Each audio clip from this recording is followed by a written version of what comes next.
Some of the most useful effects are also some of the easiest to pull off, sometimes even the most obvious that for whatever reason you rarely think to use, and today that's what we're taking a look at. A handful of incredibly simple digital effects that you can pull off right inside of whatever software that you edit in. I'm of course going to be doing this in Premiere because that's what I use, but you should be able to do the same thing in whatever software you use. First up is split screen. This one can be used for all kinds of effects like two characters on the phone, or for style and things like music videos, or from one of my favorite uses in 500 Days of Summer, showing two events at the same time. And it couldn't be easier. Get both of your shots that you want to mix together, decide where the split will be, and open your essential graphics panel. In other software, you can do the same thing just by using a color solid, but in Premiere, this is a lot easier, so I'll click here and create a shape, then reshape it to be what I want, set a color, and now I can unlock here to easily make it thinner or more fat, or rotate it here if needed. And if I want to go dead center with it, I can just click center for vertical and horizontal. But now once I'm happy with that, I can bring in my videos and line up the first one, which will be the top clip, moving the image to be inside the box as needed, and then I'll grab the crop tool and then pull the sides out as needed until it lines up. On the bottom clip, I won't have to crop at all. I'll just move it around until it's inside the box how I wanted, and there we go. You can of course take this as far as you want with multiple panels, and just keep adding, because you can, and why not? Moving on to a very similar effect, and that is stitching two shots together seamlessly to look like this one.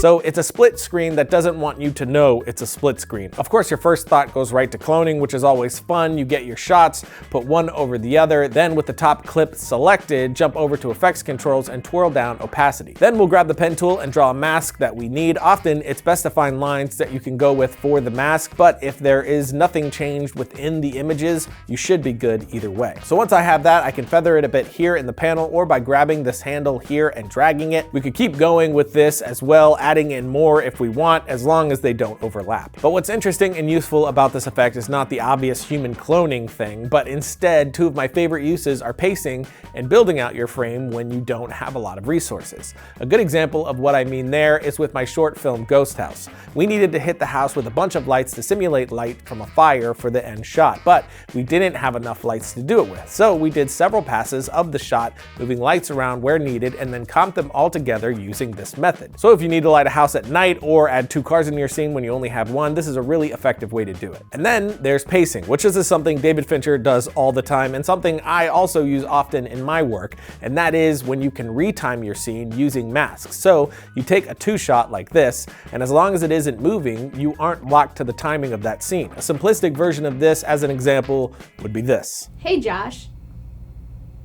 Yo, what up, son? So the time between the lines is too long, it kills the pace. So instead of having to cut away, we can duplicate our shot, then add our mask between the characters and retime the bottom shot to bring the lines closer together, and we have this. Hey Josh. Yo, what up, son? You aren't limited to that simplistic of use either. I use this concept all the time, several times in my latest short film Ballistic, actually, including this shot here. We tightened when she comes into the scene a lot, heightening the pace and tension of the whole thing. Moving on again, we have censoring.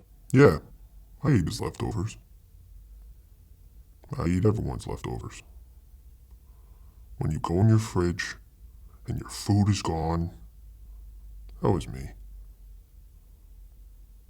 I create chaos. That is my purpose.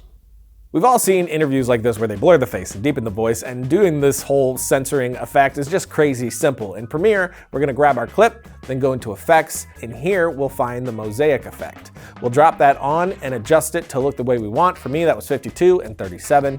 And then we're gonna click our circle mask here for the effect, which is something I love in Premiere, having these mask options attached to the effect so I can use the effect on selective areas of the image.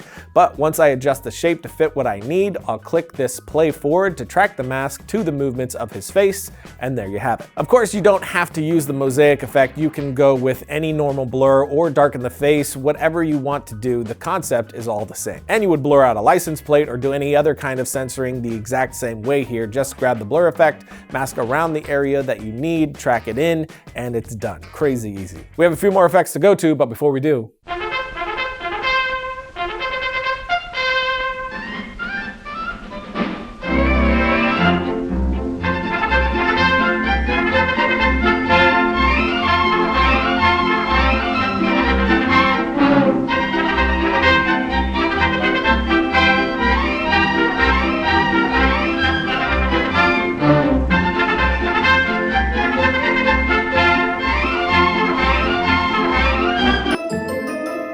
So you can get a free audiobook right now from Audible by going to audible.com/FilmRiot or by texting FilmRiot to 500-500 to get a free book and a 30-day free trial. I'm not the best at sitting still and reading. I never have been, especially since I rarely have the time to sit still and dedicate time to reading, which is why I personally love audiobooks. So whenever I'm driving or at my desk or riding my bike, audiobooks are usually playing. I get all these lovely listenables, of course, from Audible. I've been a member for years, and members get credits every month that are good toward any audiobook regardless of price, and unused credits roll over to the next month. And then of course their library is massive. They always have what I'm looking for, and with Audible you own your books, so you can go back and re-listen anytime, even if you cancel your membership. It's also a great way to listen to the book before or after the film comes out. Like with It, I usually wait until after I've seen the movie, but you know, you do you. Some of my personal favorites are nonfiction books, and unsurprisingly often film-related, like Robert McKee's Story,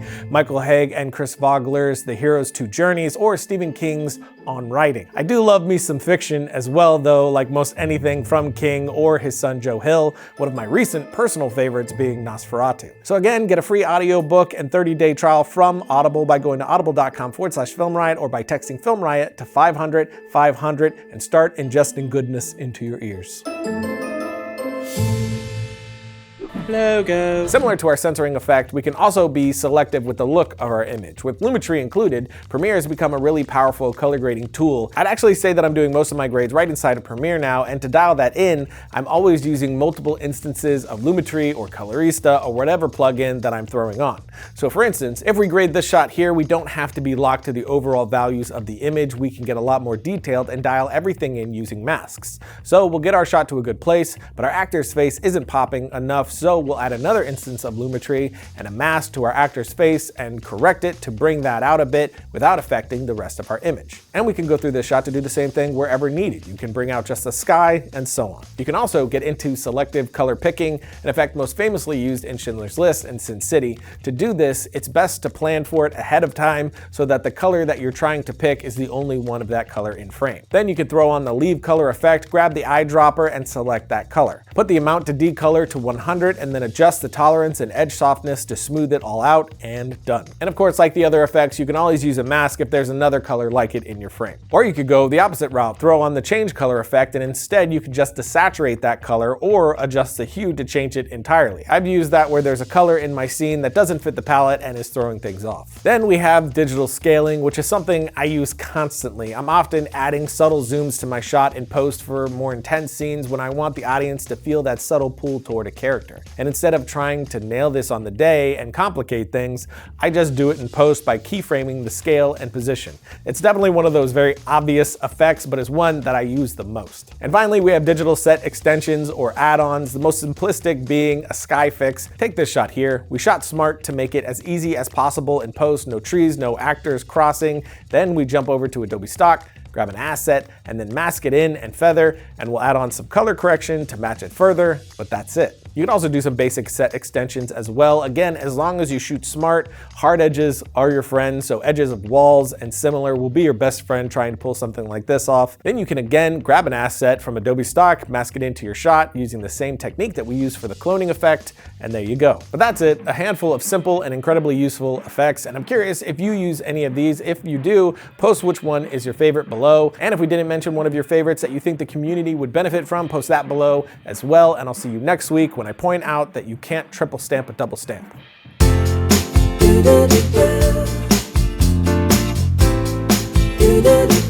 Do